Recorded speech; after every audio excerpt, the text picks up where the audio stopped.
Bonjour à toutes et à tous. Bienvenue dans la saison 2 de Culture Design. Il est temps de casser des chaises.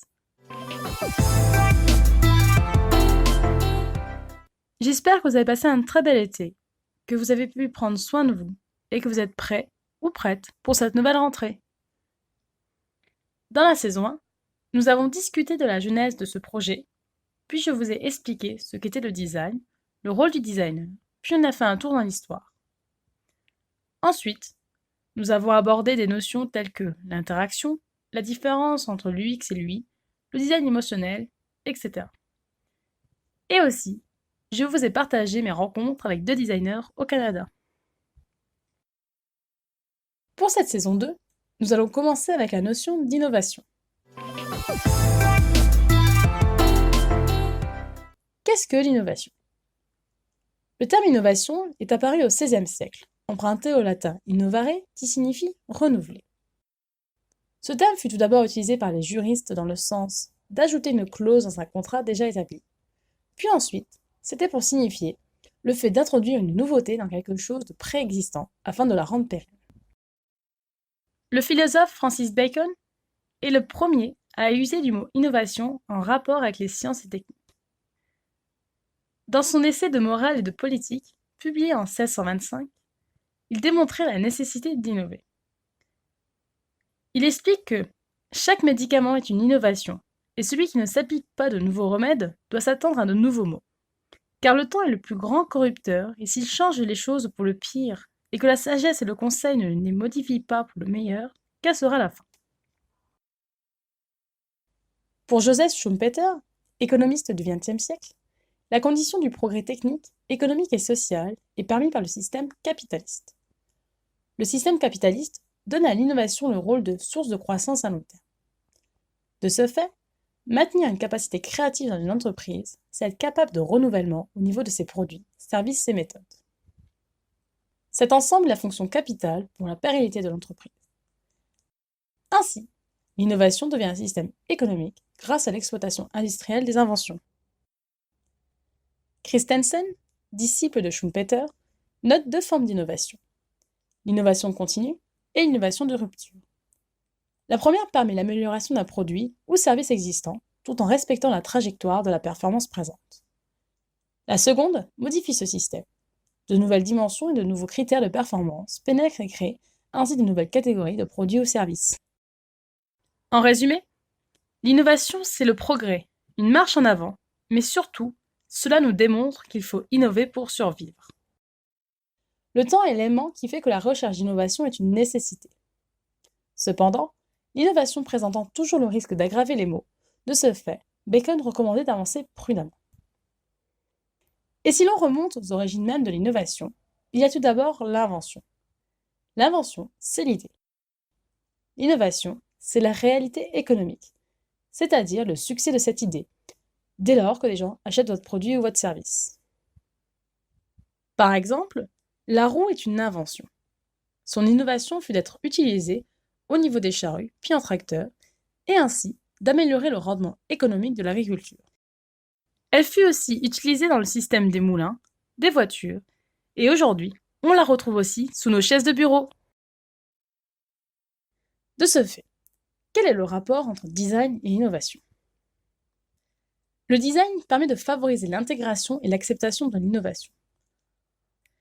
En effet, la genèse d'un projet se trouve aussi bien chez son concepteur que chez son destinataire. Il n'est pas déterminé exclusivement par des éléments extérieurs. En partant des besoins de l'utilisateur, on comprend le contexte d'utilisation et en procédant de manière itérative, on garde le contact avec l'usager tout au long du processus de conception. L'intérêt est de rapprocher l'inconnu du connu, en masquant la technique à travers la notion de raisonnement de conception, comme l'explique Armand Hatchwell. Grâce au raisonnement de conception, il est possible de créer avec préméditation des expansions du connu, expansion d'ailleurs toujours relative à un connu particulier. C'est un caractère commun à l'architecte, l'ingénieur et le designer. La spécificité de l'ingénieur se trouve dans sa capacité à puiser dans la science, voire la technologie. Et surtout, il ne se soucie pas en premier lieu des qualités esthétiques. Pour l'architecte et le designer, le passage du connu à l'inconnu radical passe par un rapport plus restreint. L'objet de leur conception se doit de séduire et de surprendre. De cette manière, s'offre à eux la possibilité de jouer du chiasme, séduire en surprenant et surprendre en séduisant. C'est là où se trouve le dilemme du design. Créer un inconnu immédiatement reconnu. En effet, autant l'architecte subit des contraintes propres, comme le collectif auquel il s'adresse, par exemple, qui sont toujours des contraintes déterminées par des normes sociales ou techniques. De plus, on devine très souvent à première vue ce pourquoi il a été créé, alors que du côté du designer, on voit s'ouvrir à lui un tas de possibilités. Il est soumis à des contraintes de réception qui vont être déterminantes. Il ne s'agit pas des contraintes habituelles de coût, de production ou de rentabilité, dont on fait trop grand cas, car celle-ci s'impose à tous, explique Hatchwell. Ces contraintes de réception se trouvent dans l'association de l'originalité du travail et de sa compréhension immédiate par le destinataire. Le designer de l'entreprise Bank & Olufsen, Jacob Jensen, déclare qu'un objet doit être different but not strange, suscitant the power to take decision without thinking destinataire.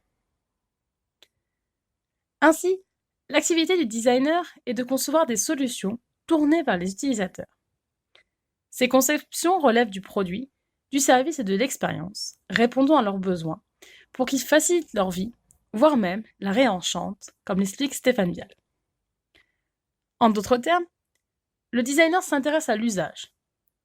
Le design devient un facteur d'appropriation des technologies, un facilitateur de leur diffusion par l'invention, de nouveaux usages, de nouvelles expériences pour l'utilisateur. L'innovation est donc une action collective qui nécessite une démarche collaborative apportée par le design. Aux oubliettes, l'approche technocentrée. Autrement dit, une vision centrée sur la machine et ses possibilités, où l'utilisateur doit s'adapter à la machine.